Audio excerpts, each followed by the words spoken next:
How to get Clash Royale Frank skin in Brawl Stars. I will show you how to get it with a very few and quick guide. Let's get started. Open your Clash Royale application. You have to check the Brawl shop. Supercell often releases limited time skins in the in-game shop. If the Clash Royale Frank skin is available, you can purchase it using gems or during a special bundle.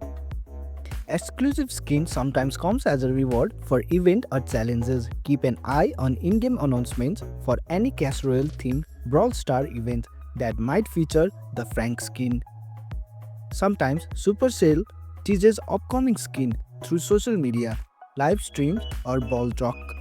Follow Brand Star or Twitter, YouTube or Discord for update and new skin and possible release date. If the Clash Royale Frank skin hasn't been released yet, it may come in future updates.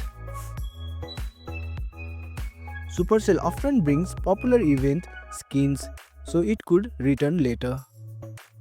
And that's it. Keep checking the shop and event for your chance to unlock Clash Royale Frank. Thanks for watching. If you found this helpful, give it a thumbs up and consider subscribing for more tutorials. Drop a comment if you have question or suggestion for future videos. And don't forget to check out our playlist. See you in the next one.